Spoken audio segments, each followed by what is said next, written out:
ആരും നിർബന്ധിച്ചല്ല പാർട്ടി ചേർത്തത്.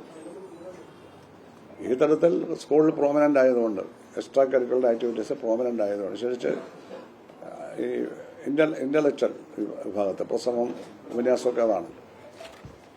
കമ്മ്യൂണിസ്റ്റുകാരായ ഒരുപാട് അധ്യാപകരുണ്ടായിരുന്നു പള്ളിയുള്ള ഹൈസ്കൂളിൽ, ഞാൻ പഠിച്ച ഹൈസ്കൂളിൽ. അവരെല്ലാം കൂടി എന്നെ ചേർത്തതാണ്. അപ്പോൾ ആരും നിർബന്ധിച്ചല്ല പാർട്ടി ചേർന്നത്. ഇപ്പോൾ ഏകദേശം ഒരു 3 ആഴ്ചയായി കാണുമായിരിക്കണം ഈ മെമ്പർഷിപ്പ് സ്കൂട്ടറി, എൻ്റെ ബ്രാഞ്ചിൻ്റെ സ്കൂട്ടറി നടന്നു. ഞാൻ മെമ്പർഷിപ്പ് പുതുക്കിയില്ല. ആരും നിർബന്ധിച്ചിട്ടല്ല പുതുക്കാതിരുന്നത്. ഞാനിത് ആരോടും പറഞ്ഞില്ല. സ്കൂട്ടറി നടത്തിയ ബ്രാഞ്ച് കമ്മിറ്റിയിൽ 18 പേരുണ്ട്, ഞാൻ അടക്കം 18ആണ്. സ്കൂട്ടറി നടത്തി കഴിഞ്ഞാൽ DC-യുടെ നേരെ കൺട്രോളിലുള്ള ബ്രാഞ്ച് ആയതുകൊണ്ട് ആ മെമ്പർഷിപ്പ് രജിസ്റ്റർ അവിടെ DC-യിലോട്ട് കൊടുക്കുക. പക്ഷേ ഇതൊരു ചാനൽ വന്നു. അത് DC ഓഫീസിൽ തന്നെ കൊടുക്കില്ല. ഈ 18 മെമ്പർമാരിൽ ഒരാൾ കൊടുത്തതാണ്. അതാരും ആവട്ടെ. അപ്പം അങ്ങനെ വന്നപ്പോൾ പിന്നെ ഞാൻ അത് പരസ്യപ്പെടുത്തേണ്ടി വന്നു. ഒരു പോസ്റ്റ് ഇട്ടിട്ട്, ഒരു ഫേസ്ബുക്ക് പോസ്റ്റ് ഇട്ടിട്ട് ഞാൻ മെമ്പർഷിപ്പ് പുതുക്കിയില്ല എന്ന കാര്യം ഞാൻ അറിയിച്ചു. കൂട്ടത്തിൽ 3-4 കാര്യങ്ങൾ കൂടി പറഞ്ഞു. അത്ര വലിയ പോസ്റ്റൊന്നും അല്ലായിരുന്നു. അത് വലിയ തരത്തിൽ സ്വാഭാവികമായിട്ടും പ്രചാരത്തിലായി. അതിൻ്റെ കാര്യങ്ങളൊക്കെ മാധ്യമപ്രവർത്തകരായി നിങ്ങളോട് ഞാൻ പ്രത്യേകിച്ച് പറയേണ്ട കാര്യമില്ല. പക്ഷേ പാർട്ടി മെമ്പർഷിപ്പിൽ നിന്ന് ഒഴിഞ്ഞു എന്ന് പറയുമ്പോൾ പാർട്ടി സംഘടനയില്ല എന്നാണ് അർത്ഥം. എന്നാൽ ദശലക്ഷക്കണക്കിന് അനുഭാവികളാണ് പാർട്ടിക്കുള്ളത്. 10-70 ലക്ഷം വോട്ട് ഇവിടെ കിട്ടുമ്പോൾ പാർട്ടി മെമ്പർമാർ കേരളത്തിൽ 5 ലക്ഷം മാത്രമേ ഉള്ളൂ. ഇന്ത്യയിലാകെ 10 ലക്ഷം ചെല്ലുവാനേ ഉള്ളൂ. 5 ലക്ഷം കേരളത്തിലാണ്. പിന്നെ കുറച്ച് ബംഗാളിലാണ് കൂടെ വരുന്നത്. ഇവിടെ തമിഴ്നാട്ടിലാണ് കുറച്ചുണ്ട്. എല്ലാ സ്റ്റേറ്റിലും ഉണ്ട് കുറച്ച്. അത് ഏറ്റവും കൂടുതൽ ഇവിടെയാണ്. അപ്പോൾ അങ്ങനെ ഞാൻ പാർട്ടിയുടെ ആദർശങ്ങളും ആശയങ്ങളും ഉണ്ട്. അതൊന്നും തന്നെ ഉപേക്ഷിച്ചില്ല. പാർട്ടി പരിപാടി അതാണ് വിപ്ലവ തന്ത്രം. അതിനകത്താണ് ഇന്ത്യയിൽ അങ്ങനെ വിപ്ലവം നടത്താമെന്ന് പറയുന്നത് പാർട്ടി പരിപാടിയിലാണ്. പിന്നെ ഒരു കമ്മ്യൂണിസ്റ്റുകാരൻ പാർട്ടി മെമ്പർഷിപ്പ്, അതിന് നിബന്ധനകൾ. CPM-ന്റെ പാർട്ടി ഭരണഘടനയിലെ നിബന്ധനകൾ സോവിയറ്റ് യൂണിയനിലെ പാർട്ടിയുടെ ഇതിൽ നിന്നും പ്രധാനമായും സ്വാധീനിക്കപ്പെട്ടിട്ടുള്ളതാണ്. ആ ഒരു ശൈലിയാണ് വന്നിട്ടുള്ളത്.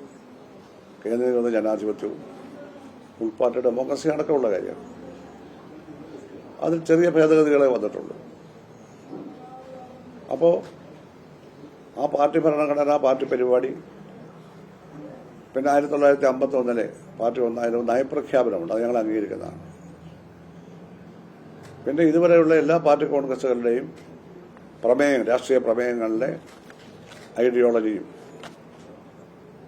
സ്ട്രാറ്റജിയും, അതായത് തന്ത്രവും അടവ്, ടാക്ടിക്സും, ഇതെല്ലാം ഞാൻ തള്ളി പറഞ്ഞിട്ടില്ല. അതെല്ലാം അംഗീകരിക്കുന്നു. മൂലധനവും കമ്മ്യൂണിസ്റ്റ് മാനിഫെസ്റ്റോയും ഒക്കെ ഞാൻ പലതവണ വായിച്ചിട്ടുണ്ട്. മൂലധനം എത്ര തവണ വായിച്ചാലും മനസ്സിലാകത്തില്ല. അത് സാമ്പത്തിക വിദഗ്ധന്മാർക്കാണ് ശരിക്കും മനസ്സിലാവുക. എന്നാലും നമുക്കത് അറിയാം.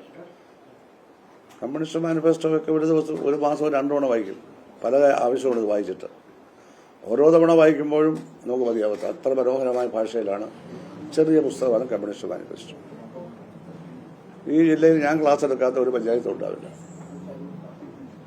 36 വർഷം ഞാൻ പാർട്ടി വിദ്യാഭ്യാസ കമ്മിറ്റിയുടെ ചെയർമാനായിരുന്നു ഈ ജില്ലയിൽ. ഇസ്ലാമേന്ദ്രമുള്ള പോളിറ്റ് ബ്യൂറോ മെമ്പർ, ഇവിടെ സെക്രട്ടറി ആയിരുന്നപ്പോൾ വിദ്യാഭ്യാസ കമ്മിറ്റിയുടെ ചെയർമാൻ ഞാനായി മാറ്റിയിട്ടില്ല. പിന്നെ മിനിസ്റ്ററൊക്കെ ആയി അതിൻ്റെ ജോലി തിരക്ക് കാര്യമൊക്കെ വന്നപ്പോൾ 2010 ഞാനും ഒഴിഞ്ഞു. ഞാൻ വേണ്ട, വേറെ ആളെ വെക്കാൻ പറഞ്ഞു. അപ്പോൾ 2010 മുതൽ ഞാൻ അതിൻ്റെ ചെയർമാനല്ല. ഇപ്പം ഞാൻ ജില്ലാ കമ്മിറ്റി ഒന്നും ഇല്ലാത്തതുകൊണ്ട് അതിൻ്റെ ചെയർമാൻ ആവാനൊക്കത്തുള്ളൂ. അങ്ങനെ പാർട്ടി എഡ്യൂക്കേഷന് വേണ്ടി ജില്ല മുഴുവൻ ഞാൻ പോയി. അതിനുവേണ്ടി വായിച്ചു, കൂടുതൽ പഠിച്ചു. പാർട്ടിക്കാരായിട്ടുള്ള ആരെങ്കിലും ഇതിനകത്തുണ്ടെങ്കിൽ നിങ്ങളുടെ ക്ലാസ്സുകളിൽ ചിലപ്പോൾ ഞാൻ വന്നു കാണും. അങ്ങനെ പാർട്ടിക്ക് വേണ്ടി ജീവിച്ചവരിൽ ഒരാളാണ്.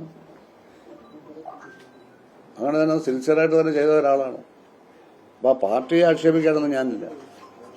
അതിൻ്റെ പരിപാടിയെ ആക്ഷേപിക്കാനുമില്ല, അതിൻ്റെ ഭരണഘടനയെ ആക്ഷേപിക്കാനുമില്ല, അതിൻ്റെ ഒരു ഒരു രേഖയെയും സാൽക്കാപ്ലീനമായാലും പാർട്ടി കോൺഗ്രസ് ഇല്ല. 15 പാർട്ടി കോൺഗ്രസ് ചെയ്യാൻ പങ്കെടുത്തിട്ടുണ്ട്. 23 24 പാർട്ടി കോൺഗ്രസ് അല്ലേ ഇതുവരെ കഴിഞ്ഞത്. അതിൽ 9ാം പാർട്ടി കോൺഗ്രസ് മുതൽ ഞാൻ ഡെലിഗേറ്റാണ്. മധുരയിലെ 9ാം പാർട്ടി കോൺഗ്രസ്. 1964 വരെയുള്ള പാർട്ടി കോൺഗ്രസുകൾ ഒന്നായിരുന്ന പാർട്ടിയുടേത് CPM വന്ന് അംഗീകരിക്കുന്നുണ്ട്. അത് നമ്മുടെ കൂടെ പാർട്ടി കോൺഗ്രസ്. അത് കഴിഞ്ഞാണ് അടുത്തത്. 7ാം പാർട്ടി കോൺഗ്രസ് മുതലാണ് CPM പാർട്ടി കോൺഗ്രസ് ഉള്ളത്. 7 വരെയുള്ള 6 ചേർക്കുന്നുണ്ട്. ആ 7 മുതൽ 24 വരെയുള്ള ഈ കാലത്ത് 15 പാർട്ടി കോൺഗ്രസിനും ഡെലിഗേറ്റ് ആയിരുന്നു. അതിൽ 12 പാർട്ടി കോൺഗ്രസിനും കേരളത്തിന് വേണ്ടി സംസാരിച്ചത് ഞാനാണ്. ഒന്നീ പൊളിറ്റിക്കൽ റെസൊല്യൂഷൻ അല്ലെങ്കിൽ ഓർഗനൈസേഷണൽ റിപ്പോർട്ടിൽ അത് സംസാരിച്ചിട്ടുണ്ട്. അപ്പോൾ ഈ തരത്തിലൊക്കെ പാർട്ടിയുടെ ആശയപരമായ സാരാംശം ഉൾക്കൊണ്ട് പ്രവർത്തിക്കുകയും അത് പറയാൻ ശീലിക്കുകയും ചെയ്തു. പറയാനുള്ള വൊക്കാബുലറി ഉള്ളത് കൊണ്ട് അത് പറയുകയും ചെയ്തു. ആ നിലയിൽ വന്നിട്ടുള്ള ഒരാളാണ്.